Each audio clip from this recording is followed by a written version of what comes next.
The HOA president dialed 911 like I'd just torched the neighborhood, all because I flipped off the Wi-Fi and slapped a no camping sign on my own damn land. She had no clue I'd rigged the game long before she showed up screaming.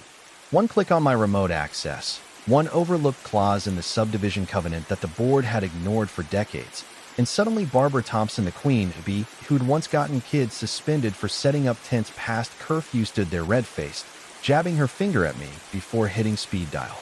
Cops rolled up looking ready to slap cuffs, but when I fished out that folded paper from my coat, her smug grin vanished. Officer Ramirez scanned it, his eyes widening.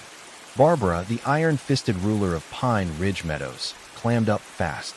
No more tirades, no more accusations, just her pacing outside the locked gate, pleading for entry that wasn't coming.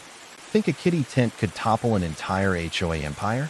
But before I spill how Barbara ended up begging in the dirt, you need to hear about the encrypted memo my grandma Elizabeth sent the city council back in 1985. That little bombshell flipped the script. Call me David Lee. I'm 36, a cybersecurity consultant who codes firewalls for Fortune 500s. For months back, I inherited this prime 3-acre spread from my grandma Elizabeth Murphy, the county's chief auditor for 35 years. It butts right up against Pine Ridge Meadows, that upscale HOA where lawns must be manicured to the millimeter and you need triplicate forms to hang a bird feeder. The land's a dream, gentle slopes dotted with ancient maples, a babbling stream out back. My 9-year-old daughter Sophie lit up like Christmas when she saw it.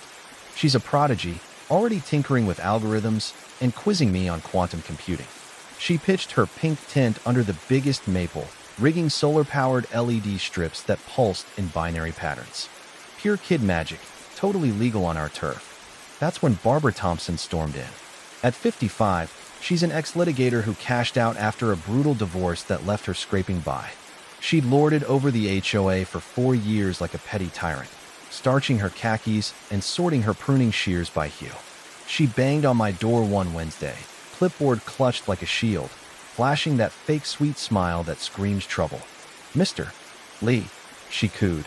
"I'm Barbara Thompson, HOA chair. We've fielded complaints about that encampment on your lot." She sneered at Sophie's tent like it was a biohazard. "Sure, it's your property, but our home values are sacred. That eyesore's visible from half the cul-de-sac." I stayed cool, firm. "Thanks for the heads up, Barbara, but we're good. No county violations here." Inside, I see that Sophie was thrilled with her setup, and I wasn't letting some control freak crush her spirit. But bullies smell weakness. Barbara's grin sharpened. "Well, there are rules on transient structures, even private land. Sanitation codes, too. Wouldn't want fines piling up." The veiled jab hung there. "We could relocate it out of sight, mutual benefit." I shut her down politely, but she flashed real venom before masking it. "Fine, Mr. Lee. But remember, we've invested in this area's safety and tech. It'd be tragic if glitches hit your stellar broadband." She eyed the utility pole nearby. Such a pity if connections faltered amid neighbor spats. Her heels clicked off, but that broadband dig lingered. Later, my neighbor Alex Reed dropped by 28, a freelance network guru with a garage full of servers that'd make the NSA blush. "That Barbara is a nightmare," he muttered, tweaking Sophie's lights. "Hey, check this Wi-Fi scan." His analyzer lit up. My network was bleeding 50% bandwidth for years, funneled to the HOA's gate cams. "They're piggybacking your signal for their whole surveillance rig," Alex growled. "Hundreds in overages on your dime, and Barbara knows." Sophie bounded over with her tablet app, her cyber sleuth project. "Dad, it glows red for thieves." Sure enough, it flagged massive unauthorized pulls. I tucked her in, but rage simmered. Barbara wasn't just nosy. She was a thief wielding power like a club. Next day, I reset my Wi-Fi password. Then I raided Grandma Elizabeth's basement files, decades of audits, labeled obsessively. Jackpot, a folder on Pine Ridge easements 1985. Inside, a notarized memo from Elizabeth to Councilman Hayes, sealing perpetual access rights for our plot through the HOA's main entrance, plus a master key fob and clauses for shared utilities and disputes. Irrevocable, inheritable, gold. Alex returned with damning logs. Barbara had hacked 4 neighbors' routers, rerouting traffic, spying on emails under security optimization pretexts. She used their bandwidth for her Netflix binges and remote gigs. Sophie upgraded her app to map Flo's red lines snaking to Barbara's devices. Then Mrs. Garcia, 76 and sharper than attack, knocked with her phone's HOA Shenanigans album. 250-plus timestamp pics of Barbara trespassing, photographing plates, threatening folks.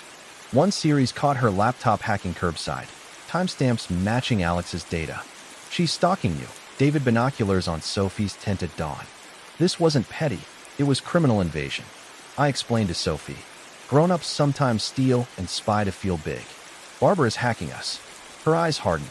Like cyberbullying? We stop Hermie app helps. Pride swelled. This was about justice, not backing down. I phoned Officer Ramirez on harassment and cyber theft, then the HOA for an urgent audit meet. Barbara countered with flair. Lawyer Michael Carter, cop escort, cease and desist papers. You're sabotaging our security, she thundered. I handed over the memo. Ramirez read, smirking. Ma'am, mister. Lee's got overriding easements. Sophie demoed her app. Stealing now. Blips showed live siphons to Barbara's IP. Alex and Mrs. Garcia piled on logs of email snooping, slowdowns for dissenters. Barbara blanched as Ramirez noted surveillance laws. She doubled down. Fabricated. I'll enforce standards. But threats flew, recorded. That night, an anonymous email via my router. Threats tracing to her, metadata confessing hacks on Sophie too. Alex's deep dive revealed Barbara's cyber ring. Fake support scams for passwords, punishing critics with outages, using my net as a blame shield. Sophie and Alex built PineRidgeTruth.net, real-time theft maps. Neighbors erupted slow speeds post-HOA beefs. Stolen data? Barbara's Facebook smears backfired. Her emergency meeting turned riot as her laptop triggered alerts mid-rant, exposing live breaches. Desperate, she emailed confessions via hacks, then blew mediation with Ramirez witnessing threats and intrusions. She locked the gate overnight, cut my power. Big mistake. Dawn, Sophie spotted the seals. I grabbed the key fob. She forgot Grandma's ace. Live streaming via Sophie's app, I unlocked, relocked trapping Barbara out. She charged in PJs, shrieking trespass. I control this.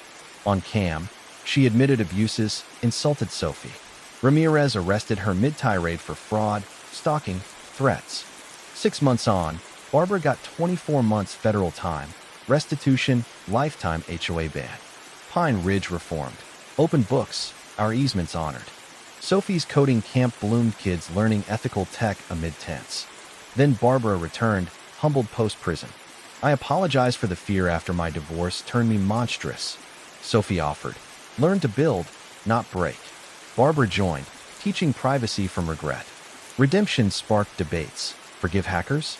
But our hood healed, proving tech exposes tyrants and second chances stir controversy.